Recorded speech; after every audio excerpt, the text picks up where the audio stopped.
नमस्कार, मनीषा किचनमध्ये परत एकदा तुमचं स्वागत आहे। तर मी घेऊन आलेली आहे तुम्हाला मोड आलेली मटकीची उसळ। तर तुम्ही पाहू शकता किती छान मोड आलेले आहे त्याला। मी अगोदर एक दिवस अगोदर भिजायला टाकलेली होती आणि रात्रभर रुमालामध्ये बांधून ठेवलेली होती। तर तुम्ही बघू शकता याचे साहित्य।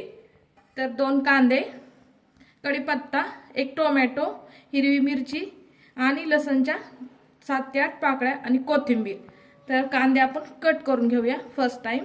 2 कांदे कट करून घेतलेले आहेत, लसूण आपण ठेचून घेतलेला आहे, मिरची पण कट करून घेतलेली आहे, टोमॅटो कट करून घेतलेला आहे। आपण आता गॅस चालू करूया।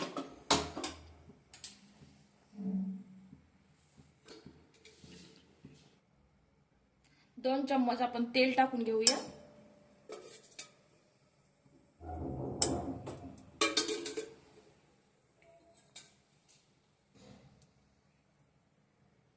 प्रथम आपण त्याच्यामध्ये लसण टाकून घेऊया।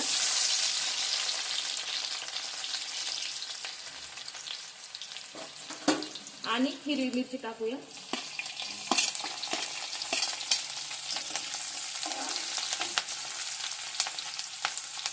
मस्त लाल होईपर्यंत आपण त्याला हलवून घेऊया।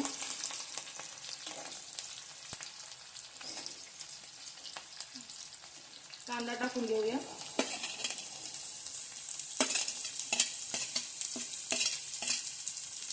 आणि लास्टला कढीपत्ता टाकूया।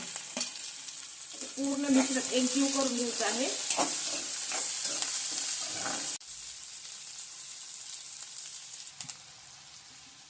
कांदा आपला लाल झालेला आहे, याच्यामध्ये टोमॅटो टाकूया।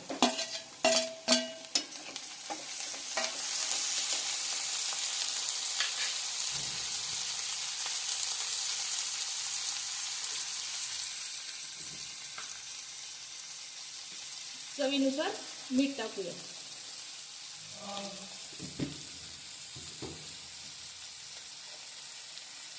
अर्धा चमच हळद टाकूया आणि एकजीव मिश्रण करून घेऊया। मीठ टाकल्याने टोमॅटो लवकर मऊ होतात।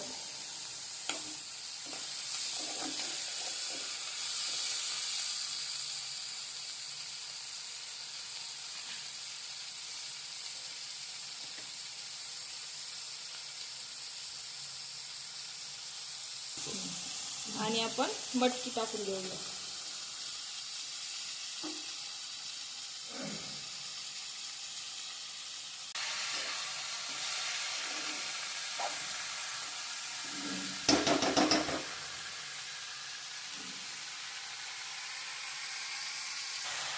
तुम्ही बघू शकता मटकीची भाजी आपली किती छान झालेली आहे।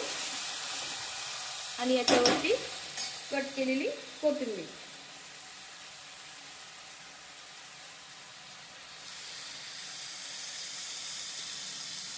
त्याला झाकून नाही ठेवायचं।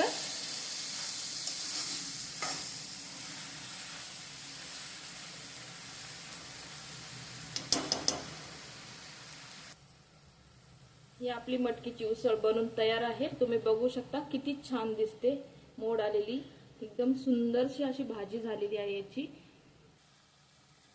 5 मिनिटे कमी गॅसवर आपण वाफू दिलेली आहे। मस्त झालेली आहे आपली भाजी।